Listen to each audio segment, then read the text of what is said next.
Brown es novelista, no erudito religioso, pero parece que su primera afirmación de que María Magdalena no era prostituta es correcta. La creencia común hoy es que María Magdalena era prostituta. Esa creencia común es falsa. No hay fundamento objetivo para esa tradición de largos años de que María Magdalena era prostituta, una mujer de mala reputación. No practicaba la tradición u ocupación más antigua del mundo, como se dice frecuentemente. Pertenecía a un grupo de seguidoras de Jesús. Lo acompañaban para ser, en cierto modo, las auxiliares femeninas en la misión de Jesús. Además, lo apoyaban económicamente.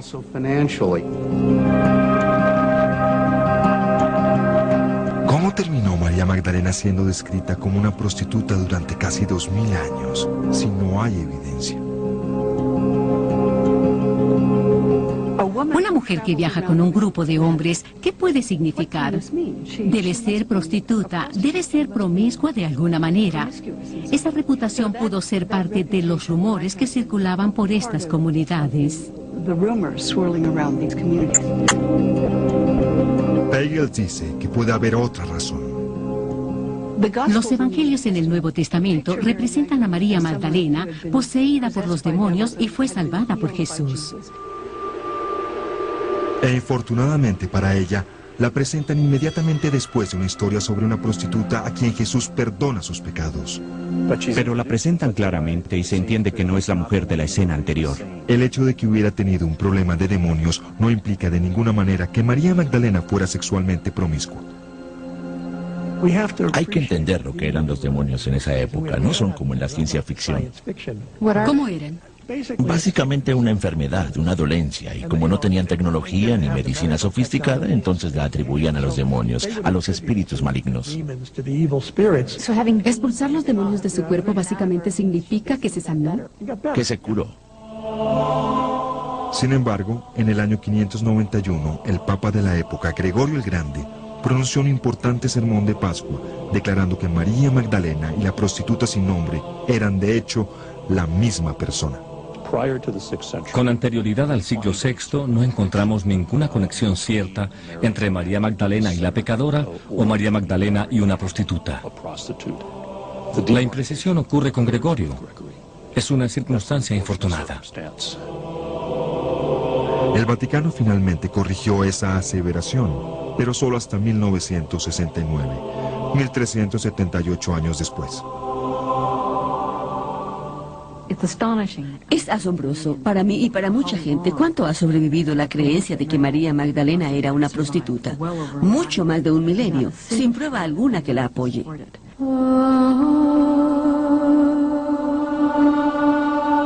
Los eruditos con quienes hablamos dicen que lo más injusto de todo es que se eclipsó información importante que proporciona la Biblia en relación con María Magdalena. María Magdalena es de las santas más importantes de la Iglesia.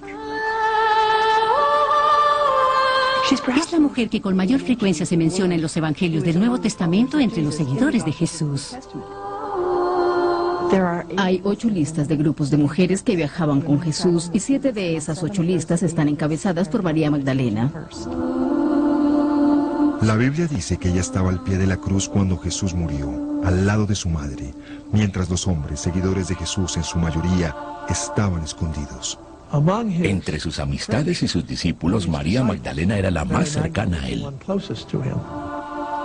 El padre McBrien cree que María Magdalena hubiera sido reconocida como uno de los principales apóstoles de Jesús, posiblemente el apóstol más sobresaliente si hubiera sido hombre.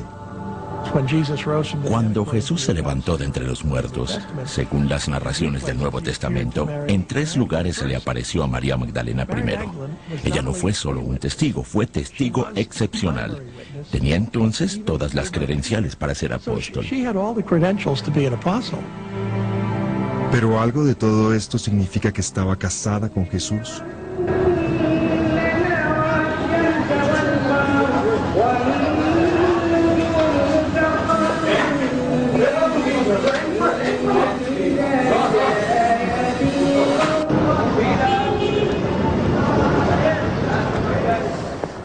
Vinimos aquí a Jerusalén a investigar las afirmaciones que aparecieron recientemente en el exitoso libro El Código da Vinci.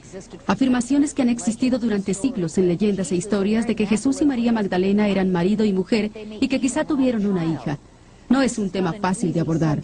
Hay muy poca información de lo que sucedió en este lugar en el siglo I. Y los expertos con frecuencia toman la información que encuentran disponible y le dan interpretaciones totalmente disímiles. Siendo conscientes de este hecho, nos dedicamos a averiguar lo que nos dice la Biblia cristiana en relación con Jesús y María Magdalena.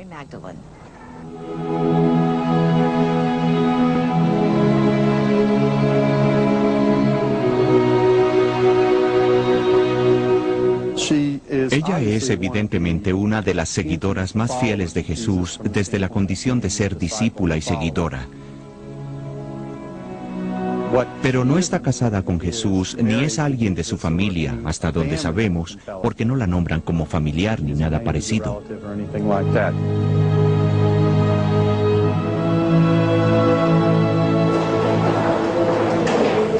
Le preguntamos a la Conferencia Estadounidense de Obispos Católicos la posición de la Iglesia Católica respecto al posible matrimonio de Jesús. Dijeron que no existía doctrina oficial sobre el tema, pero que según opinión de la Iglesia no era casado, porque esta información no aparece en los Evangelios. Ahora, es cierto que la Biblia no dice que Jesús fuera casado, pero tampoco dice que fuera soltero. Les preguntamos a historiadores de todas las tendencias si era posible y oímos una variedad de opiniones. Jesús no era casado, aunque creo que especialmente en los últimos 40 años se han escrito muchos libros que tratan de casar a Jesús como una madre ansiosa por casar a su hijo soltero entrado en años. Creo que es totalmente plausible pensar que Jesús pudo casarse. Era una práctica normal para los hombres judíos. También era normal no mencionar que tenía esposa. Hubiera sido inusual que un rabino no se casara, pero el peso de la evidencia que tenemos me sugiere lo contrario, que de hecho era célibe.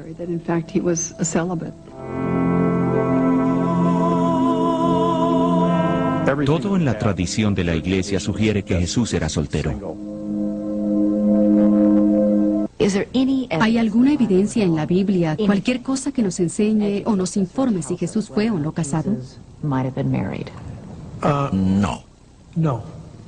Nada en ninguno de los dos sentidos. No hay nada. No estoy diciendo que es imposible que se hubiera casado. ¿Es posible que fuera casado? Sí. ¿Eso amenazaría su divinidad? En mi opinión, no. Salvo que considere la intimidad sexual dentro del matrimonio de alguna manera pecaminosa o corrupta. Entonces la respuesta a su pregunta es no. Jesús pudo casarse sin ningún compromiso. Y seguir siendo el Hijo de Dios. Sí, sin comprometer la fe histórica de la Iglesia en él, como verdadero Dios y verdadero humano. Jesús hace muchas cosas que son muy humanas que no menoscaban su divinidad. No creo que el hecho de que fuera casado necesariamente afectara su divinidad. Pero ni el Dr. Bock ni el Padre McBrien creen que Jesús fuera casado. Dicen que la evidencia más fuerte se encuentra en la Biblia. Uno de los primeros testimonios que tenemos es el del apóstol Pablo, a quien no le gusta esconder nada. Y es cuando le preguntan si tiene o no el derecho a tener esposa. El Dr. Bock se refiere a la primera carta de Pablo a los Corintios. Se diría que Pablo se lamenta por el hecho de que quería ser casado.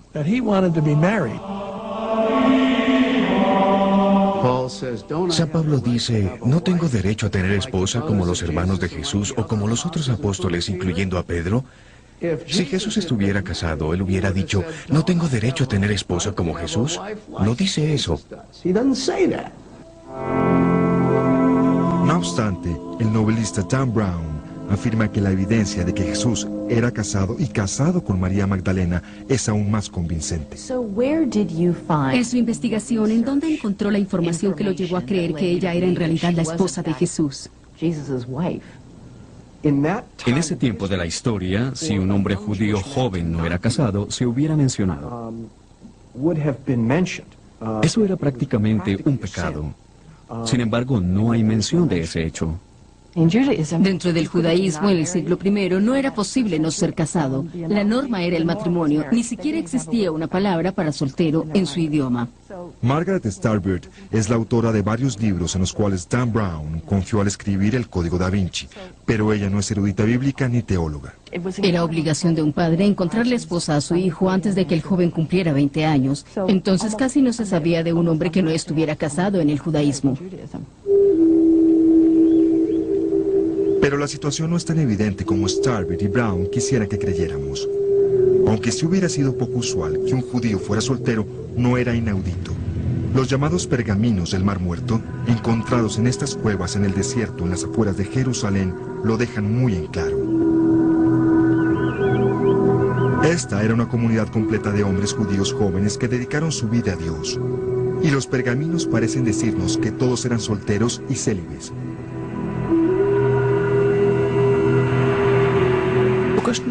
El tema de que Jesús hubiera sido casado es muy interesante. Era muy extraño que un hombre judío fuera soltero. Por otro lado, tenemos registros de Juan el Bautista, de quien claramente Jesús era discípulo. Juan el Bautista vivía en el desierto comiendo miel y langostas salvajes. ¿Era casado? Existe una teoría de que las personas que escribieron los pergaminos del Mar Muerto, los esenios, que eran célibes, influyeron en Juan el Bautista. Sí, por lo menos algunos de los esenios en Qumran eran célibes, y parecen haber influido en Juan el Bautista, Jesús y Pablo. ¿Por qué el mismo Jesús no pudo ser célibe?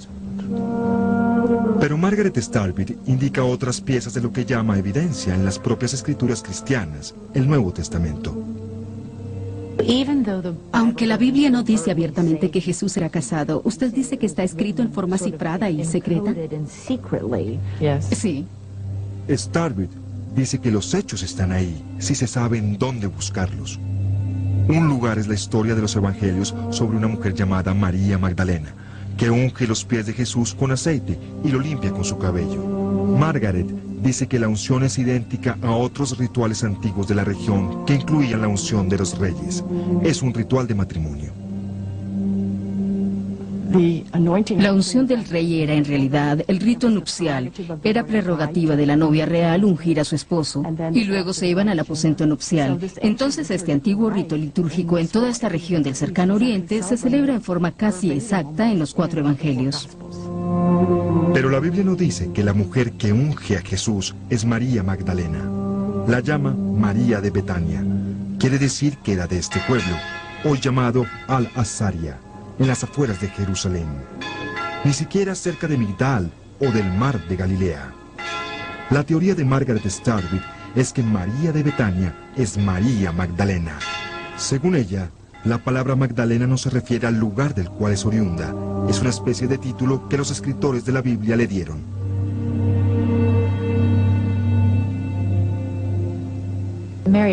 ¿Usted dice que María de Betania es María Magdalena? La llaman María la Magdalena. ¿Por qué la llaman la Magdalena? Bueno, Magdala significa torre y también significa un lugar alto, un lugar elevado. Entonces quizá pudo ser un título como Catalina la Grande. La llaman la Grande o la Elevada al darle este epíteto. Es absolutamente claro, en mi opinión, que esta mujer no era de una población llamada Magdala. ¿Por qué es tan claro? La población llamada Magdala no existía con ese nombre en el tiempo de Jesús. Pero cuando investigamos esta afirmación, arqueólogos israelíes la contradijeron. Nos dijeron que el nombre de la población Migdal sí existía en el siglo I, cuando vivieron María y Jesús. No obstante, Margaret Starbird nos hizo otra observación que resultó fascinante.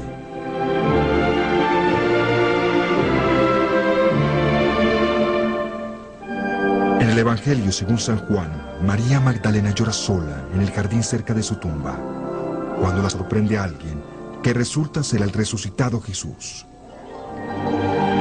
Ella lo llama y él le dice, no me toques, aparentemente porque todavía está en un estado entre la vida y la muerte. Ella quería abrazarlo y él le dijo, no me toques, aún no he ascendido a donde mi padre, es decir, había entrado en una nueva forma de existencia. Esta escena ha sido dibujada una y otra vez por grandes artistas occidentales bajo el título Noli me tangere, en latín, no me toques. Pero las versiones más antiguas de los evangelios, escritas en griego, dicen algo un poco diferente. El griego en realidad dice no me estreches, que es un verbo mucho más íntimo. En otras palabras, ella lo abraza y él dice no me estreches. ¿Y esa clase de abrazo hubiera sido poco usual si no fuera entre un esposo y una esposa? Sí, porque tenían tabúes respecto a que una mujer tocara a un hombre que no fuera su esposo. Por eso era escandaloso. Pero Derek Bock dice que esto no sugiere que Jesús y María fueran marido y mujer. Es un acto espontáneo de devoción, sin preocuparse por la opinión de los demás respecto a lo que ella hace. La mayoría de eruditos bíblicos con quienes hablamos está de acuerdo con el concepto de Derek Bock. Pero hallamos uno que cree que la escena en el jardín podría indicar una relación íntima entre María Magdalena y Jesús. Ella no se acercó a tocarlo con los dedos diciendo, sí, eres real. Quería abrazarlo. Y no hay nada malo en eso.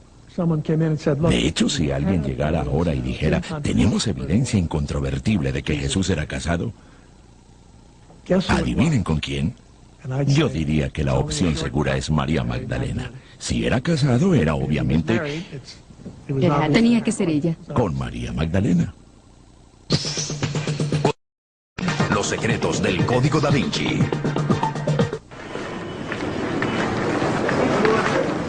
Está escrito que la noche antes de su muerte, Jesús reunió a las 12 personas más cercanas a él para una última cena aquí, en Jerusalén. Siglos después, Leonardo da Vinci dibujaría esta escena como ninguno antes que él. Cristo, la víspera de su ejecución, diciéndoles a sus amigos que pronto sería traicionado. Pero Leonardo escondió un mensaje en este dibujo, algo que ha pasado desapercibido durante generaciones. Indicios de una relación con una mujer a quien la historia estigmatizó como prostituta, María Magdalena.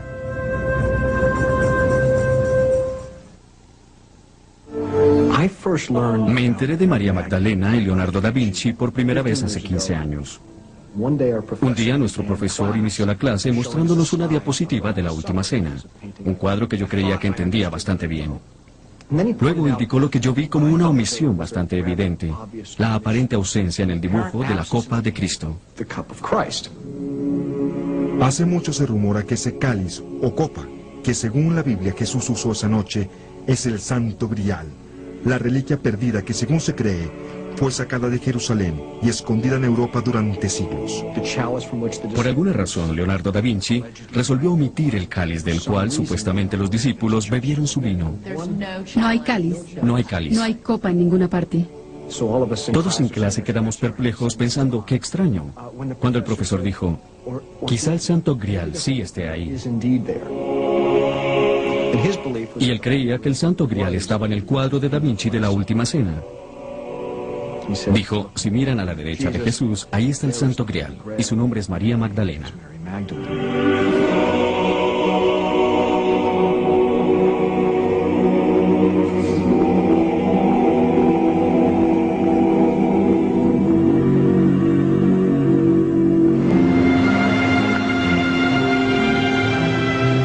Leonardo vivió en Florencia en el siglo XV. Era una ciudad de genios polémicos, Botticelli, Miguel Ángel. Leonardo era conocido por la sutileza de su pintura y sus ideas insólitas. Era bastante excéntrico. Por ejemplo, le gustaba vestirse con trajes de terciopelo. Se dejaba una barba muy larga, algo inusitado para su época. ¿Era el tipo de persona que se hacía notar? No había forma que pasara desapercibido, de ninguna manera. Su apariencia era imponente y muy respetado porque era un gran intelectual, muy culto. ¿Qué clase de persona era? ¿Cómo era su personalidad? Es difícil decirlo. Un individuo solitario, muy dedicado, comprometido e intelectual.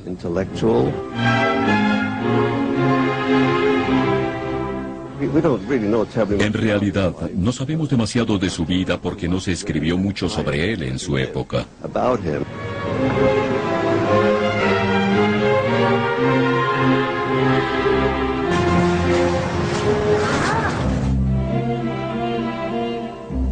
que sabemos lo aprendimos en su mayor parte de los cuadernos que empezó a escribir cuando tenía 30 años. Miles de hojas cubiertas con una escritura invertida de zurdo. Planos, observaciones, descripciones y cálculos. Los historiadores nos dijeron que esos cuadernos no mencionan nada de María Magdalena. Pero sí nos dicen que Leonardo tenía toda clase de creencias insólitas para la época. Creía que el hombre podía encontrar una manera de volar 5 siglos antes del invento del avión. Hay una gran cita sobre Leonardo. Fue un hombre que despertó de un profundo adormecimiento solo para encontrar que el resto del mundo todavía dormía. Absolutamente hermosa. Era alquimista, matemático, arquitecto, inventor. Un hombre adelantado siglos a su tiempo. Y tuvo el infortunado reto de ser un hombre moderno de razón, nacido en una edad de profundo fervor religioso, una edad en la cual la ciencia era sinónimo de herejía. ¿Usted cree que era el tipo de hombre que escondería información en sus cuadros? Sin duda, porque vivía en una época en la cual esta información, él no podía pararse en una esquina y proclamar lo que sentía respecto a un tema contrario a la iglesia. Dan Brown cree que Leonardo puso en su arte lo que omitió en sus cuadernos y que usó su estilo sutil como herramienta para transmitir sus verdaderas creencias. Cuando miro la Mona Lisa veo una fusión perfecta de hombre y mujer, y creo que esa fue su intención. ¿Qué quiere decir? Es andrógena. No es claramente una mujer. Yo diría que Leonardo da Vinci era un pintor lo suficientemente hábil para erradicar cualquier duda sobre la sexualidad de un sujeto, o más bien el sexo de un sujeto si eso era lo que él quería. Entre más aprendía de Da Vinci, más empecé a intuir que era el tipo de hombre que contaría esta historia de una manera muy sigilosa. En 1495, Leonardo da Vinci empezó a pintar la Última Cena en una pared de la iglesia de Santa María de la Grazie, en Milán. ¿Qué me dice de la Última Cena? Bueno, se ha especulado, teorizado, que la figura junto a Jesús, que parece ser Juan, es en realidad María Magdalena. Que junto a él está sentada una mujer, no un hombre. Y es un hombre muy afeminado. Sí, es un hombre. Juan casi siempre se representa como afeminado. ¿Por qué razón? Es joven, no tiene barba. Por ejemplo, en la mayoría de representaciones de la Última Cena, Juan está dormido sobre la mesa o dormido sobre el pecho de Cristo. Y eso pasa en la Biblia. Se basa en el Evangelio de San Juan.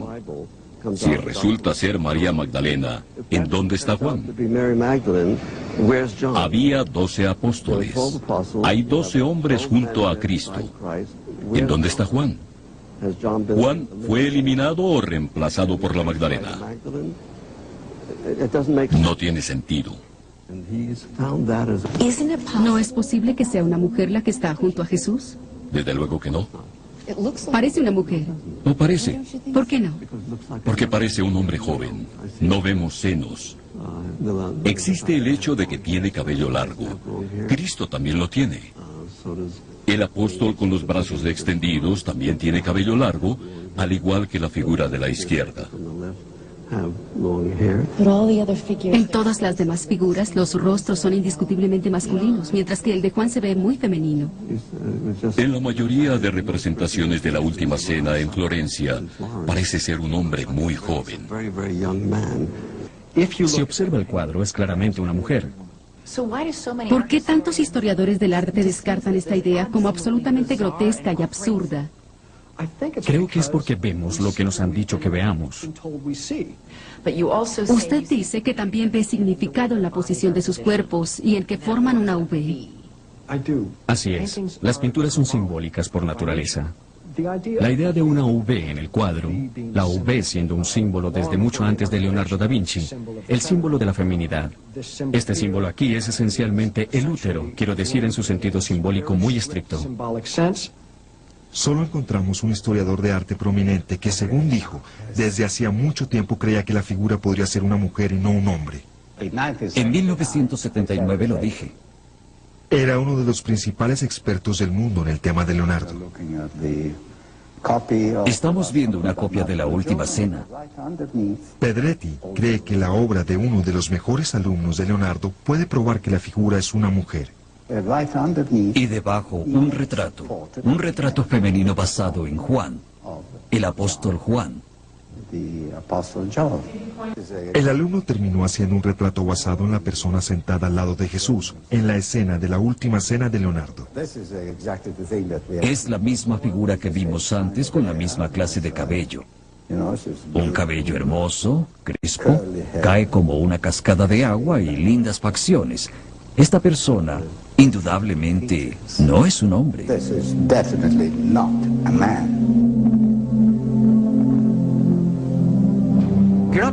No hablamos de cualquier cuadro, hablamos de la Última Cena. Hablamos de quienes estaban presentes la noche anterior a la crucifixión de Jesucristo. El hecho de que una persona tan erudita e inteligente como Leonardo da Vinci, por alguna razón, pusiera a María Magdalena en el centro de este momento increíblemente importante en la historia, implica que lo hizo con ironía disimulada o que sabía cosas que nosotros no sabíamos. Pero si Leonardo sabía algo de María Magdalena que la mayoría de la gente no sabía, ¿quién le dio esa información?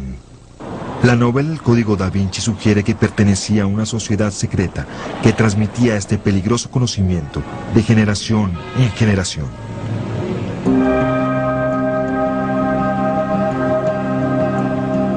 A principios de la década del 60, se encontró un juego de documentos olvidado en los estantes de la Biblioteca Nacional Francesa, llamado los archivos secretos o les dossiers secrets. No se conoce con certeza su origen. Los documentos hacen numerosas referencias a algo llamado el Priorato de Sion y a una serie de grandes maestros del Priorato a través de los siglos. Entre los nombres están algunos de los más famosos artistas y pensadores de la historia occidental: Isaac Newton, Botticelli. Uno de los nombres es Leonardo da Vinci. Para Carlo Pedretti fue una revelación, porque se sabe muy poco de los últimos años de Leonardo, excepto que vivió en Francia. Buscó evidencia de la vinculación de Leonardo con un priorato de Sion secreto. Encontré algunas conexiones que no podían ser inventadas y quise llegar al fondo del asunto. Y efectivamente, no llegué a ninguna parte. Hoy todavía busca.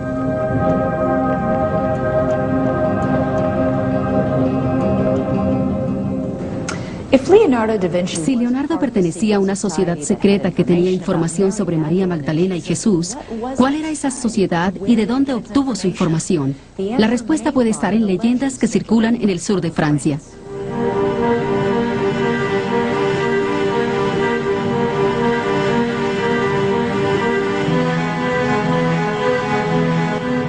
El Código da Vinci es una novela policíaca. La trama incluye un asesinato en el Louvre, el famoso museo de arte en París. Un cuerpo arrojado cerca de la obra maestra de Leonardo, la Mona Lisa. Una tensa persecución nocturna por las calles de París. Sugerencias de que el asesinato está conectado a un secreto tan poderoso que podría derrumbar la Iglesia Católica. Y de que el mismo Leonardo da Vinci pertenecía al misterioso grupo llamado el Priorato de Sion, que conocía el secreto y lo transmitía a unos pocos personajes selectos a través de las generaciones.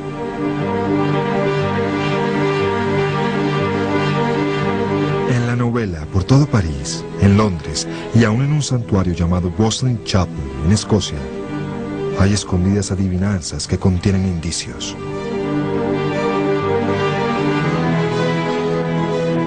¿Cuál es el secreto? Que Jesús se casó con María Magdalena y que ella dio a luz a su hija y la trajo aquí, al sur de Francia después de la crucifixión. Según la teoría, los descendientes de Jesús se casaron con miembros de la primera familia real francesa, la dinastía merovingia. El autor sugiere que la sangre de Jesús y María corre por las venas de ciertas familias de Europa aún hoy día. So, in your book, En su libro habla del hecho de que Leonardo da Vinci pertenecía a una sociedad secreta que sabía que María Magdalena era la esposa de Jesús. Así es. Y que es posible que María Magdalena hubiera dado a luz a una hija que inició una descendencia. Correcto. Bien, ¿en dónde encontró esa idea? ¿Qué tipo de investigación lo llevó a esa teoría? Esa información se conoce desde hace tiempo y se han escrito muchos libros sobre esta teoría que se relaciona con el priorato de Sion y los reyes merovingios.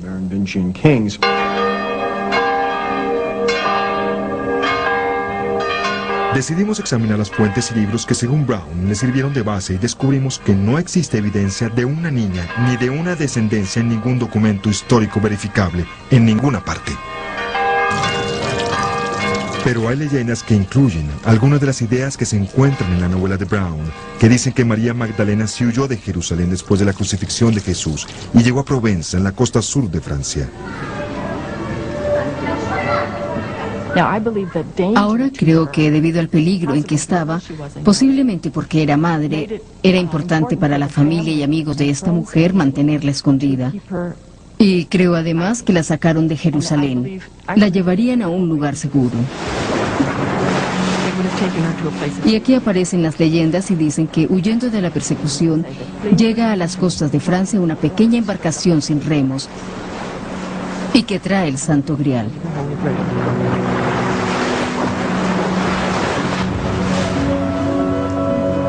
Margaret Starbitt ha escrito varios libros aprovechando la leyenda francesa que dice que María Magdalena y Lázaro, su hermana Marta y dos primas de la Virgen desembarcaron en algún lugar cerca de esta población que hoy se llama, en su honor, las Santas Marías del Mar, les Saintes Maries de la Mer.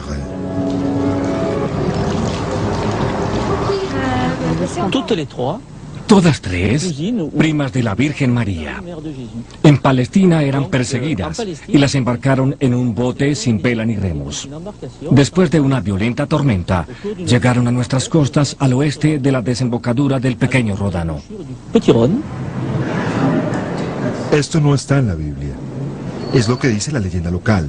Pero es tan importante que el Código Da Vinci se atiene a este saber popular para formular su teoría. ¿Qué averiguó sobre la leyenda de María Magdalena en el sur de Francia? En realidad es el lugar en donde la historia es bastante sólida.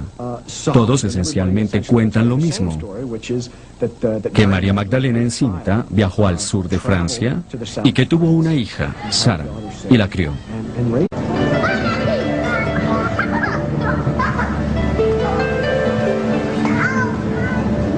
No encontramos a nadie que nos contara esa historia cuando fuimos a las Santas Marías del Mar.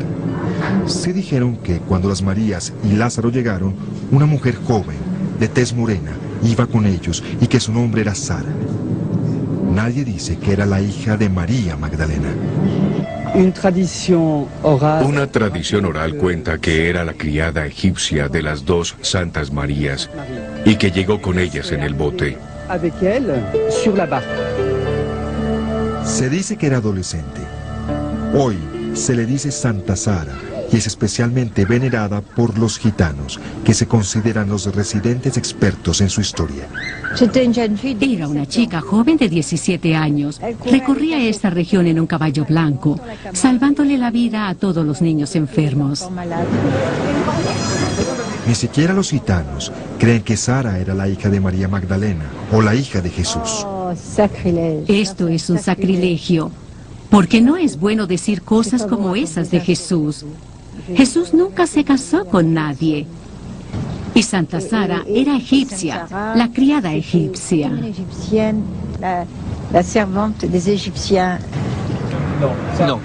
No, nunca he oído decir eso y creo que, aun si las personas saben algo, no lo dicen, porque no se puede ser cristiano y aceptar esta idea. No, eso no es lo que se dice en Francia ni en Santas Marías. Ese es un problema estadounidense. Es un problema americano.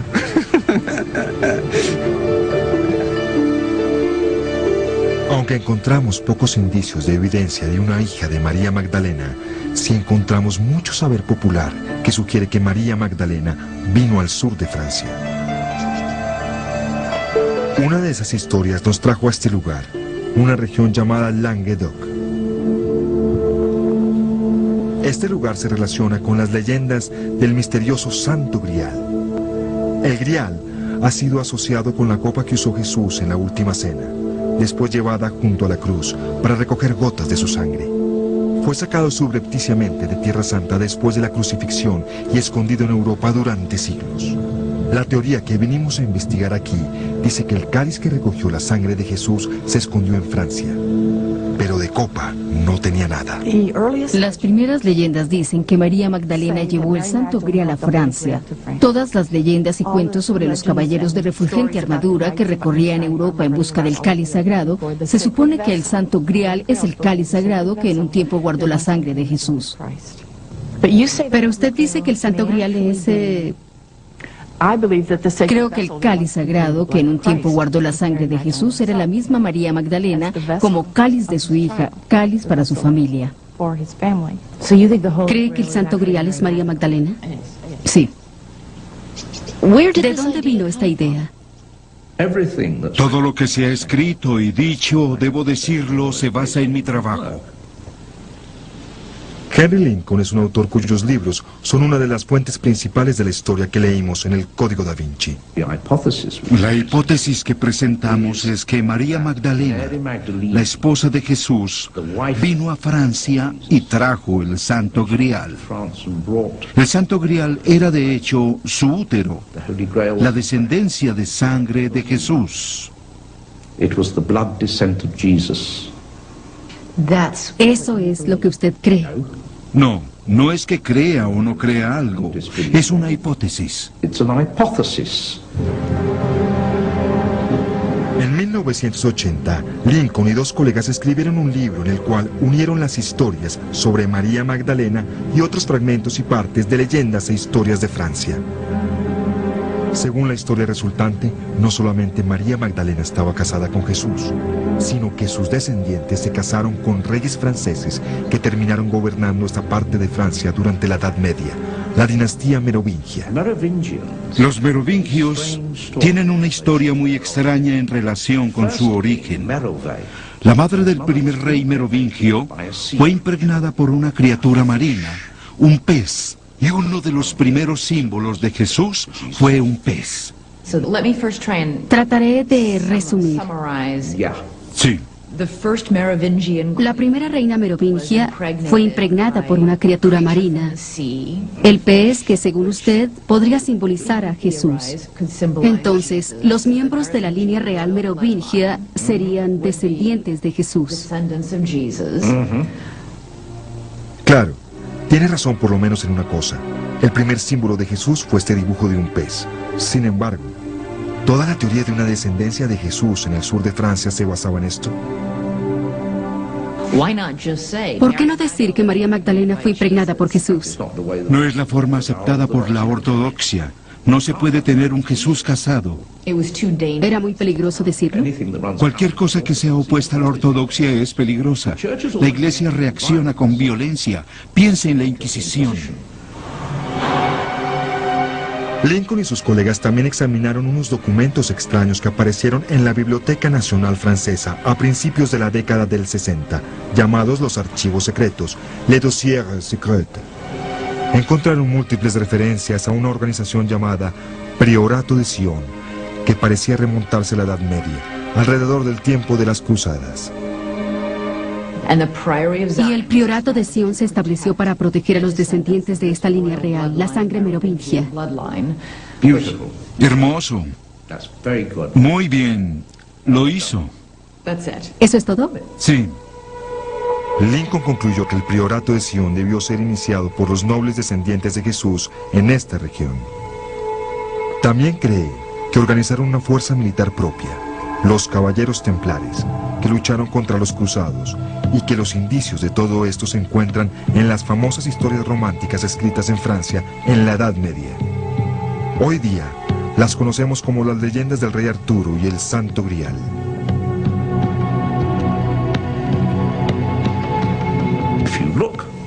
Si estudiamos lo que los romances del Grial nos dicen sobre los templarios, se refieren a ellos como los guardianes del Santo Grial y de la familia del Santo Grial.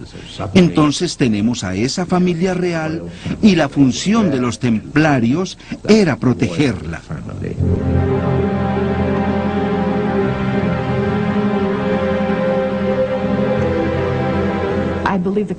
Creo que los custodios del Grial y de...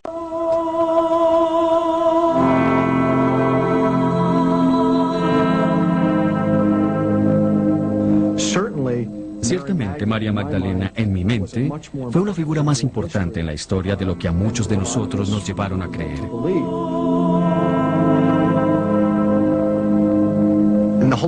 Y el Santo Grial se ha convertido en metáfora para ella, primordialmente porque desde el tiempo de María Magdalena hasta el presente, estas eran ideas de las cuales no podíamos hablar abiertamente. Una historia alterna, una historia peligrosa a la cual era necesario referirse por medio de metáforas.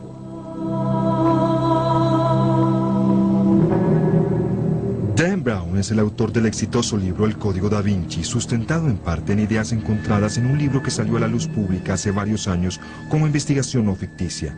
Un libro publicado a principios de la década del 80 llamado La Santa Sangre y el Santo Grial. Fue fuente de mucha controversia porque, entre otras cosas, teorizó que María Magdalena y Jesús eran casados y tuvieron una hija, y que el secreto de la descendencia que sobrevivió fue protegido durante siglos por una sociedad secreta, cuya fuerza militar en un momento dado se controlaba por los caballeros templares. Históricamente, conocemos varios hechos sobre los templarios. Primero, que existieron como orden de caballeros durante las cruzadas. Estos son, o fueron, algunos de ellos. Los fundadores fueron un grupo de nobles franceses, algunos de ellos relacionados entre sí.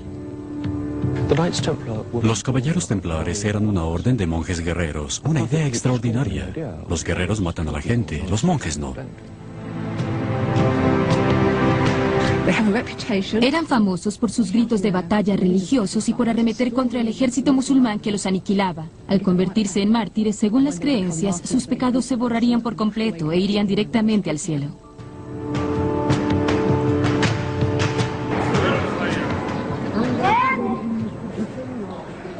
A principios del siglo XII, los caballeros templares llegaron a Jerusalén.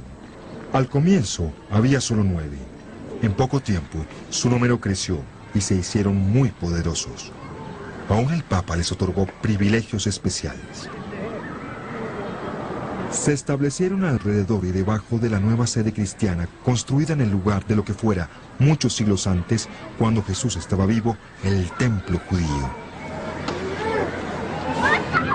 Se rumoraba que los caballeros templares habían encontrado algo debajo de esas estructuras, en una zona subterránea llamada los establos de Salomón.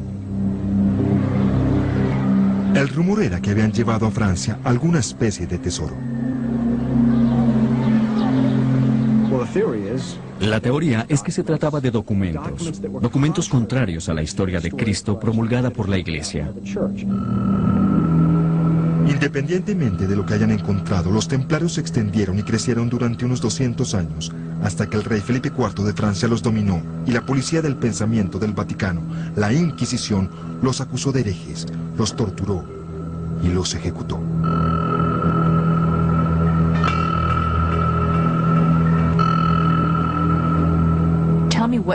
De su investigación, dígame, ¿qué le hace creer que encontraron documentos debajo del templo de Salomón que decían que Jesús era casado y María Magdalena era su esposa?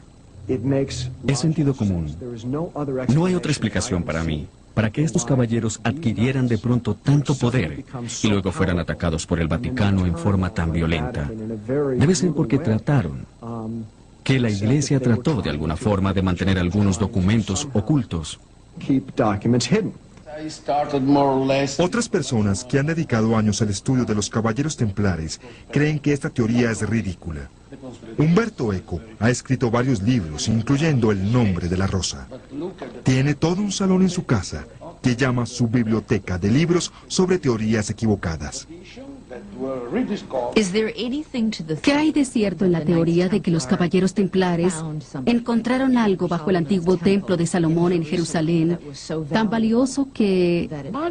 Dinero, dinero. ¿Encontraron dinero? ¿Ni documentos ni información que usaron para chantajear? No con relación a eso, pero tenemos documentos que confirman que se hicieron muy ricos. De hecho, los caballeros templares tenían tanto dinero que se convirtieron en los banqueros de Europa. La mayoría de eruditos cree que los templarios fueron exterminados no porque tuvieran un secreto que amenazara al Vaticano, sino por la codicia del rey Felipe IV de Francia. En el transcurso de 2 siglos se hicieron muy adinerados, inmensamente adinerados. Y fue claramente ese dinero lo que le llamó la atención a Felipe el Hermoso en Francia. A comienzos del siglo XIV ya había atacado a los judíos y a los lombardos por su dinero, y en 1307 creyó que podía hacer lo mismo con los templares. Y Felipe el Hermoso, rey de Francia, aparentemente tenía un buen motivo. Estaba endeudado y necesitaba dinero desesperadamente. Según parece, gran parte de la deuda era con los caballeros templares. Las acusaciones formuladas en su contra por Felipe en 1307 fueron extraordinarias, grotescas. Formas de blasfemia, de orinarse sobre una cruz, de maldecir a Cristo. Imposible, inimaginable. Los caballeros templares eran ortodoxos, no tenían nada de herejes y eran terriblemente aburridos. Quizá por eso las acusaciones tuvieron eco, porque la gente se sorprendió. Era la gran mentira. Si se usa la gran mentira en contra de alguien y se hace lo suficientemente grande, la gente dice, el rey de Francia jamás mentiría en esa forma. Y sin más, desaparecieron los templarios y su dinero. Siempre se ha especulado que si trajeron un tesoro con ellos desde Jerusalén, lo escondieron en alguna parte antes de su exterminio. Lo único que sabemos con certeza es que los caballeros templares resistieron por última vez al rey de Francia aquí, en las colinas y valles de Languedoc, cerca del norte de España. Y la región está llena de historia que, según algunos, sugiere que aquí sí se esconde un secreto. Starbit cree que el secreto se relaciona con María Magdalena. Le colocaron su nombre a muchas iglesias en su honor. Es la santa patrona de los viñedos. Hay mucha energía y reliquias magdalenienses, si así se puede decir, en el sur de Francia. Para ella, una de las evidencias es la colección de marcas al agua o filigranas, símbolos estampados en papel y manuscritos de la Edad Media. El león de Judá. El león de Judá. Es como... Reconozco que la cola es muy extraña. Es el símbolo merovingio. El símbolo, dice Starbit, es el de la gran línea real francesa, los reyes merovingios. Como erudita en este tema, ¿qué ve en estas...? Bueno, esta es una marca al agua del siglo XV. Y León de Judá era uno de los títulos de Cristo. Se menciona en el libro de la Revelación. Este tiene una corona y tiene la descendencia merovingia en la cola. Es bastante gráfico. Es una descendencia, una referencia a la descendencia. Es entonces una marca al agua herética. ¿Por qué se considera herética?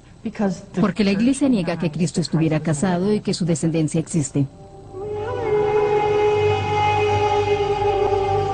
Es cierto que en la época medieval, el sur de Francia era un semillero de movimientos heréticos. Algunos grupos, como los templarios, fueron perseguidos y aniquilados por tener puntos de vista que diferían con la Iglesia Católica Romana, entonces en el poder. Como en el caso de los templarios, se ha sugerido que se debió a que escondían un peligroso secreto. Las ruinas del castillo de Monsieur, en la parte alta de una montaña en el sur de Francia, son un recuerdo de uno de esos grupos, los cátaros. Su nombre, Cátari, significa puro en griego. Se regían por revelaciones personales, en oposición a la guía o instrucciones impartidas por las autoridades religiosas de la época.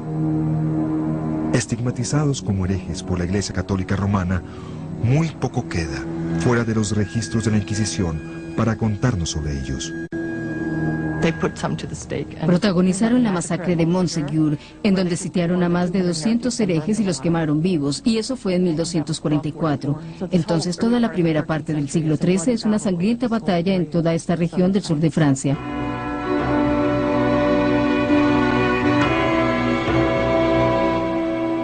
Los cátaros se resistieron por última vez y fueron quemados vivos en Montsûr. Margaret Starbird cree que se debió a que seguían una creencia secreta, un secreto relacionado con María Magdalena, y a que glorificaban a las mujeres. Los historiadores de la época disienten. No, temo que es más bien lo contrario, porque los cátaros acusan a las mujeres de ser demonios por tener bebés.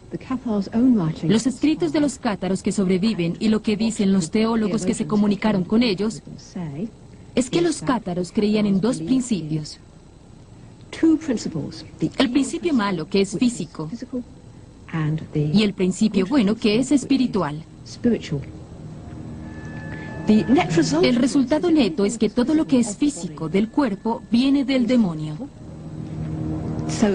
En ese sentido, las mujeres son malas en la teología cátara porque tienen los medios para perpetuar la vida y por lo tanto para continuar capturando espíritus y cuerpos malignos. Cualquiera que sea la verdad sobre sus creencias, murió con ellos.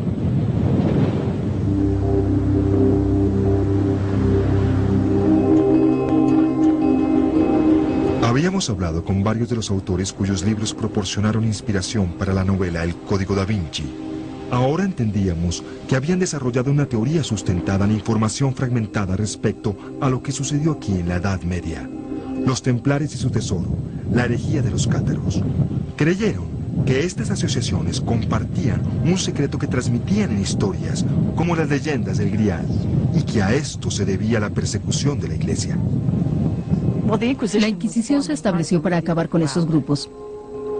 Recuerden que esta es una teoría, y una teoría sostenida por pocos fuera de Margaret Starbird. Bueno, lo que sucede es que todo vacío tiene que llenarse, y así surgen las leyendas. La gente sabe algo de alguien y luego quiere saber más, y se incluyen datos en las biografías un poco exagerados. Y a medida que pasa el tiempo, se incluye más y más información. Y cada vez nos apartamos más de la fuente original. Y ya no estamos seguros qué es realidad y qué es exageración, qué es leyenda, por así decirlo.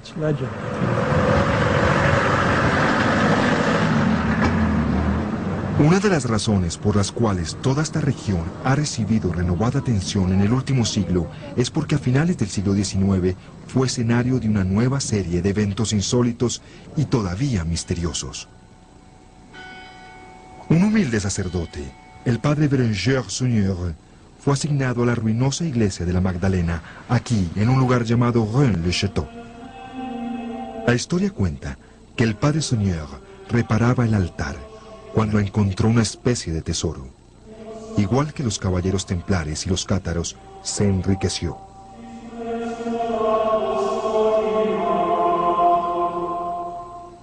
Reconstruyó la iglesia y la decoró con objetos extraños. Y se hizo poderoso. Comenzaron a visitarlo personajes famosos, como Emma Gold, conocida cantante de ópera francesa, Claude Debussy, el compositor francés.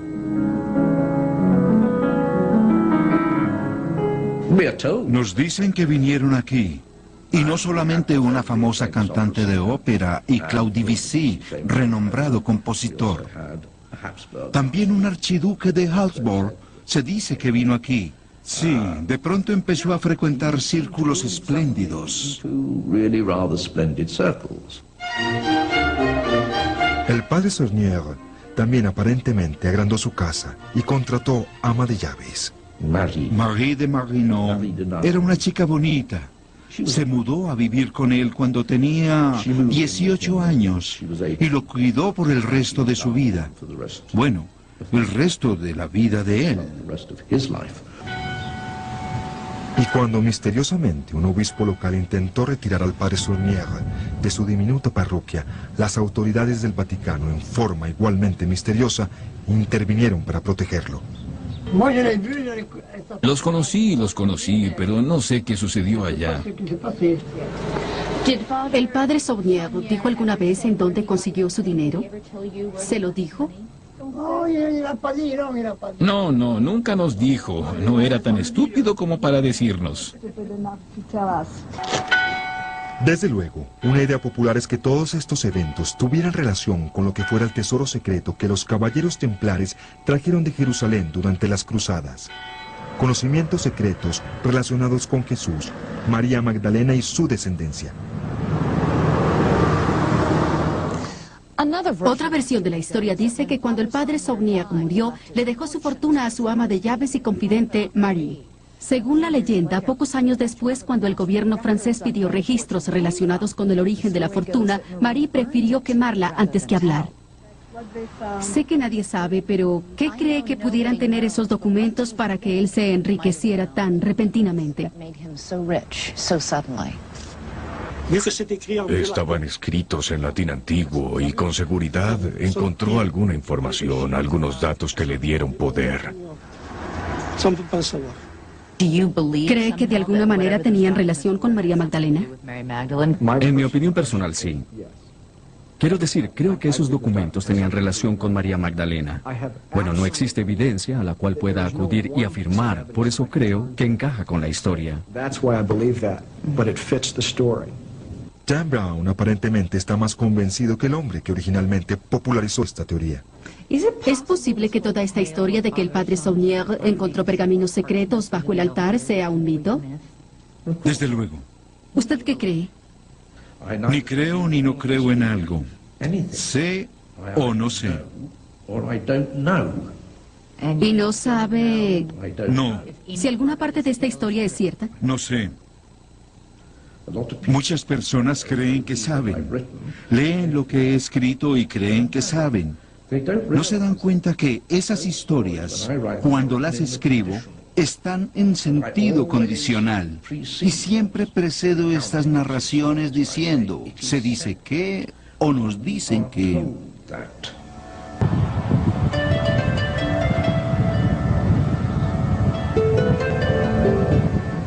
Cuando regresemos, si Jesús y María tuvieron una hija, como afirman algunos, y su linaje sobrevivió, ¿en dónde están sus descendientes ahora?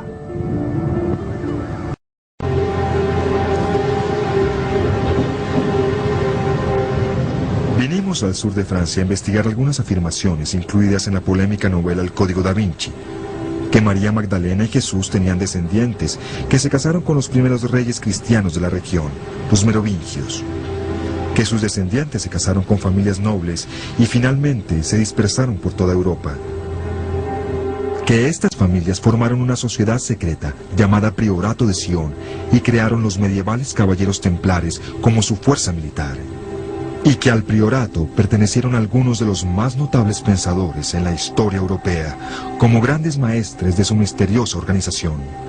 Entonces, ¿el Priorato de Sion realmente existió?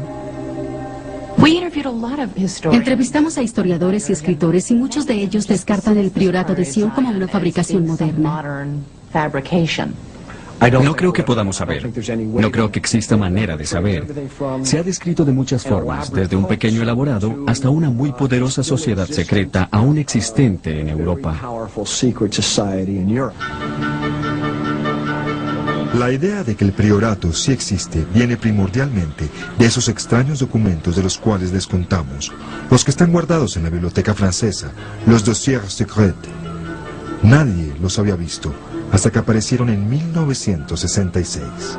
Tienen varios árboles genealógicos que se remontan a la nobleza francesa, como referencias a una sociedad secreta, el priorato, con grandes maestros tales como Leonardo da Vinci, protegiendo algún secreto desconocido.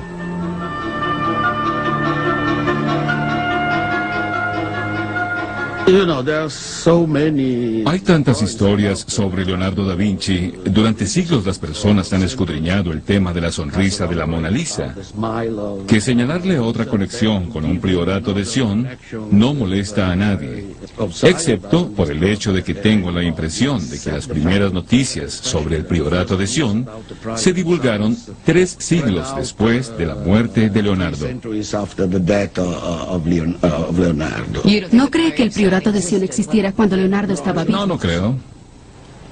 Muchos expertos descartan toda la idea de un priorato de Sion y del secreto de una descendencia sagrada como un invento tardío, un fraude literario.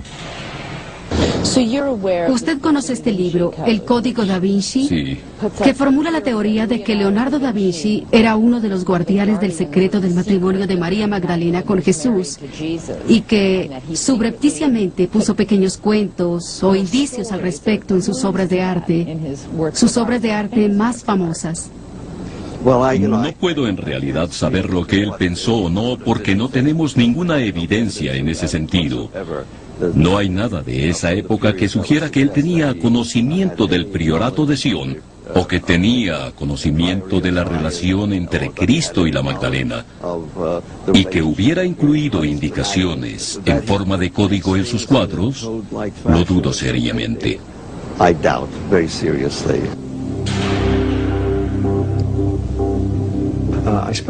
Pasé algunas horas en la Biblioteca Nacional de París. Vi los documentos con la lista de los grandes maestres del priorato, extrañamente llamados los archivos secretos. Posiblemente un nombre demasiado enigmático, no lo sé. Un aspecto me llamó la atención inmediatamente de esta lista de personas. Hay hombres y mujeres en la lista. Todos eran pensadores de avanzada de su época, personas con criterios diferentes y que de muchas maneras rechazaban las normas de su tiempo. Y parecían personas para quienes esta historia tendría sentido. Personas que podrían apasionarse por la historia si la creían. Pero si esta teoría es cierta, ¿en dónde están los descendientes de Jesús y María Magdalena ahora? ¿Qué sucedió con la familia del Grial? En el Código da Vinci, el novelista se concentra en una familia cuyo nombre también se menciona en los dossiers, la familia Sinclair. Después de mucho buscar, terminamos localizando a dos nobles escoceses que viven en Londres y aseguran ser una rama de la familia Sinclair, los Sinclair. ¿Cuál fue su reacción cuando supo que lo consideraban uno de los descendientes de Jesús y María Magdalena? Bueno, eso no me afectó de ninguna manera.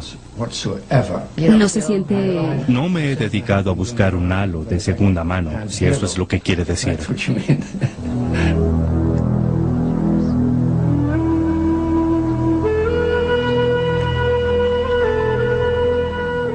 Un antepasado Sinclair, William Sinclair, construyó una famosa iglesia llamada Bosley Chapel en Escocia.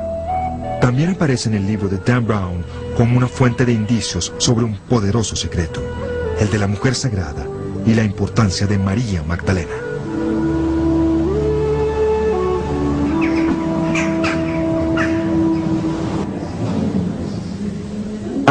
No creo que nadie considere que Roslin es un lugar místico y que el Santo Grial está allá o estuvo en algún tiempo.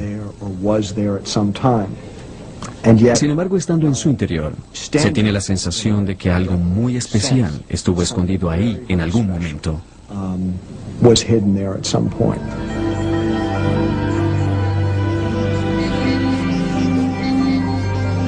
Con frecuencia se hace referencia a Bosley como la capilla del Santo Grial que aparece en las leyendas del rey Arturo. Está llena de motivos arquitectónicos estilo Grial.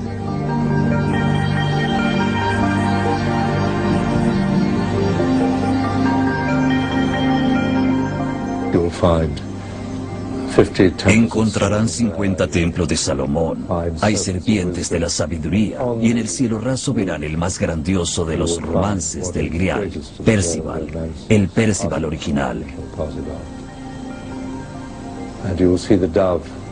Y verán la paloma posada. El primo de Neville Sinclair, Andrew, dice que cuidar al Santo Grial es una tradición de la familia Sinclair. Siempre han sido los guardianes de los tesoros sagrados. Son los caballeros del Grial. Y cuando enfrentamos a los Sinclair con la teoría, su familia emparentó con la descendencia de Jesús. Pero al llegar a mí el parentesco ya está muy diluido. Neville Sinclair cree que en la capilla de sus antepasados puede encontrarse evidencia de la relación especial entre Jesús y María Magdalena, la importancia de ella en la iglesia y un significado religioso. Y cuando dice que en Roslin Chapel María Magdalena está representada ahí, ¿cómo está representada? Está representada en el cielo raso, en donde está la estrella de 5 puntas de Venus, porque aquí nuevamente se resalta el lado femenino. ¿Hay una representación verdadera de María Magdalena o es solo la estrella de 5 puntas? Es la estrella de 5 puntas que está ahí. ¿Es todo? ¿Ninguna figura de mujer? No, ninguna figura de mujer. Ambos Sinclair dijeron que la iglesia intentó marginar a María Magdalena. Pero en cuanto a la certeza de que su familia es descendiente de Jesús y María Magdalena, el primo de Neville Sinclair, Andrew, es más escéptico. No hay pruebas de que la familia tenga... del cual ahora tenemos más piezas, que comienza a tener mayor sentido como un todo. Al encajar las piezas, creo que tenemos una imagen más clara de quién era María Magdalena.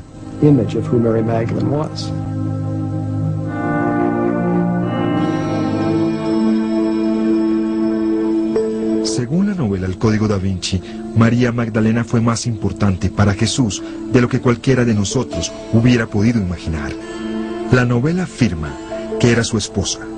El novelista dice que los indicios que lo confirman se encuentran en documentos hallados en Egipto a mediados de la década del 40, conocidos como los Evangelios Gnósticos.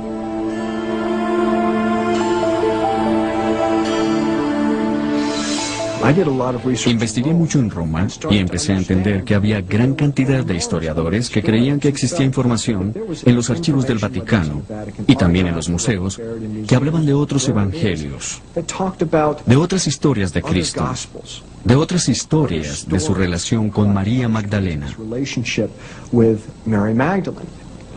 Debemos recordar que la historia que leemos en la Biblia es una historia parcial.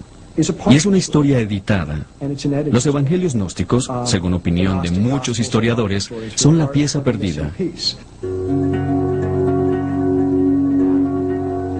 Como ya dijimos, encontramos que Brown está en lo cierto al decir que la Iglesia, en sus inicios, suprimió algunos escritos.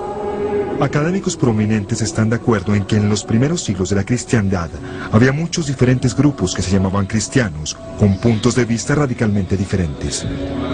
Sabemos que en las primeras comunidades circulaban docenas de escritos, no 4 evangelios, sino muchos, muchos más. Y dicen que la Iglesia suprimió los llamados evangelios o escritos religiosos de grupos que no eran fieles a lo que la Iglesia llamaba sus doctrinas ortodoxas. 350 años después de la muerte de Jesús, convertirse en cristiano sin aceptar las doctrinas establecidas por la Iglesia, el credo y dispensadas por el emperador y los obispos, podía considerarse un crimen. Igual que hoy, en los primeros siglos de la cristiandad, la religión y la política estaban íntimamente relacionadas, y quienes estaban en el poder las usaban para hacer lo que creían que era la voluntad de Dios. Libros como el Evangelio de María Magdalena, el Evangelio de Tomás, el Evangelio de Felipe y muchos otros fueron destruidos y quemados, quiero decir, prácticamente todas las copias. Sin embargo, ninguno de los eruditos con quienes hablamos cree que la Iglesia suprimió estos evangelios porque contenían un secreto sobre un matrimonio entre Jesús y María Magdalena. La verdad es más complicada, una discusión sobre doctrinas teológicas. Hubo supresión deliberada de este material por parte de los líderes de la Iglesia de ese tiempo, porque existe material que algunas autoridades de la Iglesia han creído que no es bueno para sus congregaciones. Los gnósticos perdieron en la batalla por la cristiandad. Lo que hemos entendido con el descubrimiento de todo un nuevo rango de textos en Egipto es la increíble diversidad de la primera cristiandad, mucho mayor de lo que hubiéramos podido imaginar.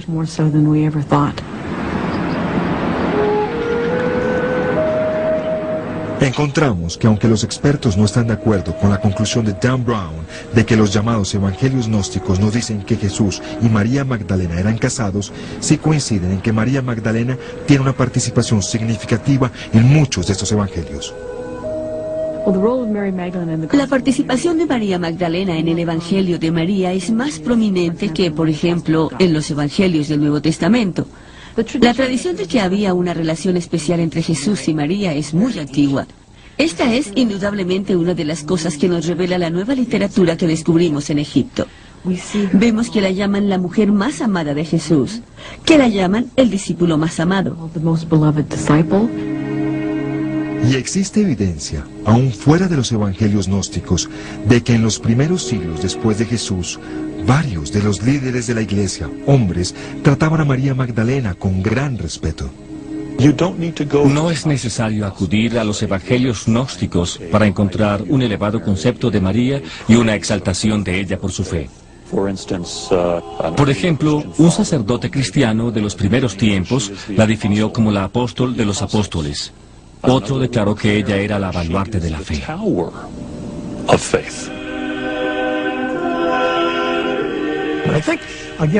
Creo que nuevamente afirmaré, soy terco, lo que ya he dicho. La importancia de María Magdalena ya está clara en el Nuevo Testamento que tenemos. No puedo pensar en nada más trascendental para posicionar a María Magdalena dentro del panorama completo, como una persona importante en la cristiandad, que el hecho de aparecer en 3 recuentos de la resurrección. Fue la principal testigo de la resurrección, aún por encima de Pedro. Pero muchos eruditos nos dijeron que María Magdalena pierde importancia paulatinamente en los escritos de la Iglesia y es reemplazada por María, la madre de Jesús. ¿Qué sucedió? Que fue víctima de una lucha de poder en relación con la función de las mujeres en la Iglesia. 100 años después de Jesús es una explicación. Un obispo en el sur de Francia, por ejemplo, escribe que está enfurecido con los grupos que le permiten a las mujeres participar en dar la comunión. Otro famoso maestro tertuliano en el norte de África, más o menos por la misma época, dice: estas mujeres heréticas, qué audaces son, se atreven a bautizar, aseguran que enseñan, que curan, que hacen toda clase de cosas terribles, que no tienen absolutamente ningún derecho a hacer, porque son funciones para hombres. Se desarrollaba una batalla, y en nuestros textos del siglo II lo vemos claramente. María Magdalena era privilegiada. Para cualquier jerarquía dominada por hombres, esto es desde luego peligroso, porque entran en juego además el atractivo y el encanto de las mujeres. ¿Son seductoras? ¿O son la ruta hacia el discernimiento? ¿Debemos acercarnos a ellas o mantenernos alejados? Una situación tensa, muy tensa.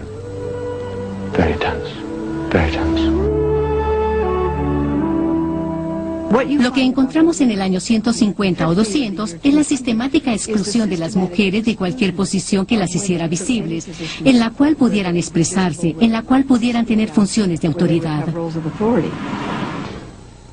Ese esfuerzo por marginar a las mujeres puede ser la explicación de la decadencia de la importancia de María Magdalena a través de los años. Creo que es muy probable que fuera deliberado. Creo que la imputación de que era prostituta es una excelente forma de refutar las afirmaciones de que era apóstol y maestra especialmente respetada. Como historiadores, no podemos decir cuáles eran los propósitos de las personas. Lo que podemos hacer es estudiar las consecuencias, y estas eran debilitar la autoridad de las mujeres en la Iglesia. Tendremos las conclusiones cuando regresemos. Descendencia de María Magdalena y Jesús. En este punto, sentimos que habíamos escudriñado las leyendas que rodean a María Magdalena en Europa muy minuciosamente, y el resultado fue evidencia circunstancial fascinante, pero poco convincente. Había, sin embargo, un lugar más que queríamos visitar.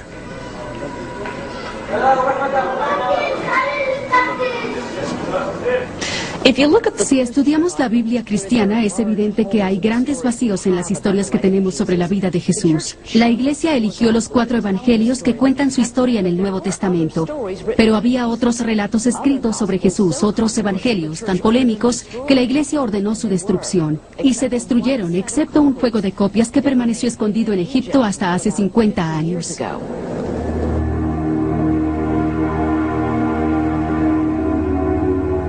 Los pergaminos Nag Hammadi cuentan lo que podría llamarse una historia alterna del tiempo de Jesús y María Magdalena. La Iglesia a través del tiempo hizo un esfuerzo concertado para conseguir estos documentos y luego destruirlos. Los historiadores creen que estos documentos fueron escondidos originalmente por un fraile de un monasterio cercano a finales del siglo IV. Al mismo tiempo, el obispo de Alejandría ordenó su destrucción. Y la pregunta que los historiadores se hacen es si la Iglesia hacía un esfuerzo tan concertado para destruir esta información. Se debe asumir que era bastante explosiva. Estos escritos tienen nombres como el Evangelio de Tomás, el Evangelio de la Verdad y el Evangelio de Felipe. Un fragmento encontrado en un lugar diferente se llama el Evangelio de María Magdalena. Algunas veces se les llama los evangelios gnósticos. Gnóstico significa conocimiento, y los grupos que los escribieron con frecuencia afirmaron tener especial conocimiento sobre Jesús. Pero estos textos contienen información de que Jesús y María Magdalena fueran casados. Hay una línea que indica claramente que María Magdalena era la favorita de Jesús y que él la besaba con frecuencia en la boca. Aparentemente, los pergaminos están deteriorados.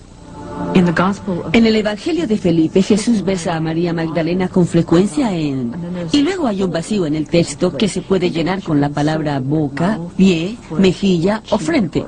En donde sea que la besa, los otros discípulos están celosos. Y que Jesús ame a María en alguna forma sexual es una posible implicación de la historia. El mismo texto, el Evangelio de Felipe, también dice que a María Magdalena la llamaban su compañera. La palabra koininos en griego puede significar compañera o con frecuencia significa pareja. Hay insinuaciones tentadoras, pero no son definitivas. Se cree que los 4 evangelios del Nuevo Testamento se escribieron varias décadas después de que Jesús vivió, pero no se sabe cuándo se escribieron los evangelios gnósticos. Solo sabemos con certeza que algunos fueron alrededor del siglo II y que en el siglo IV la Iglesia los rechazó oficialmente. Entonces, algunos eruditos creen que los evangelios gnósticos no se deben tener en cuenta. Elaine Pagels disiente. Por evidencia interna y por los manuscritos, nos damos cuenta que algunos pueden ser muy antiguos. Según Pagels, nos dicen cómo recordaban y estimaban los primeros cristianos a María Magdalena. Si estuviera adivinando, supondría que hubo una relación especial entre María Magdalena y Jesús. También supondría que no hubo un aspecto sexual. Pagels cree que el lenguaje sobre los besos es simbólico, pero que hay evidencia de que María Magdalena era recordada como una figura poderosa dentro del movimiento. En el Evangelio de María Magdalena, los seguidores más allegados a Jesús, incluyendo a Pedro, Andrés y María, están sentados juntos después de la crucifixión, hablando. Pedro le pide a María Magdalena que les diga a los discípulos cualquier cosa que el Salvador le haya dicho a ella que ellos no sepan. Y para mortificación de Pedro, María responde: Pedro, te diré no solo lo que no sabes, sino lo que él se abstuvo de decirte. Y en ese punto, ella empieza a decir que acaba de ver al Señor en una visión y que él le habló. Andrés objeta diciendo: no sé lo que el resto de ustedes piensen de esto, pero yo no creo. Me parece muy extraño. Pedro interviene y dice: con seguridad Jesús no amaba a una mujer más que a nosotros. Y en ese momento María llora. Ojalá no hiciera eso, pero lo hace. Y dice: Pedro, ¿crees que yo inventé todo esto? Pero los eruditos creen que estos evangelios gnósticos fueron escritos por lo menos un siglo después de Jesús. Dicen que no se puede confiar en que proporcionen información verídica. Por ejemplo, en el Evangelio de Tomás, Jesús, descrito en la Biblia como un progresista respecto a las mujeres, da la impresión de pronto de ser chauvinista. Y a las mujeres que nos ven les encantará esto. Los discípulos llevan a María Magdalena ante Jesús y dicen: Señor, tenemos un problema. María Magdalena es mujer y desde luego las mujeres no pueden heredar el reino de Dios. Jesús respondió: no se preocupen, la convertiré en hombre y así logrará llegar. Desde luego, no es algo que Jesús hubiera dicho. Este es un documento falso. No romanticemos estos libros apócrifos. Algunos de estos libros fantásticos cuentan historias de la niñez de Jesús. ¿Cómo era Jesús de niño? Describen a Jesús recogiendo pedacitos de arcilla y convirtiéndolos en pájaros, o haciendo caer muertos a sus compañeros y él perdía algún juego de rayuela o algo así. Es decir, usando sus divinos poderes. ¿Escribieron eso? A eso me refiero. La misma literatura tiene muchas observaciones tontas sobre Jesús, como Jesús el malcriado, usando sus divinos poderes para aterrorizar y dominar a sus compañeros de juego.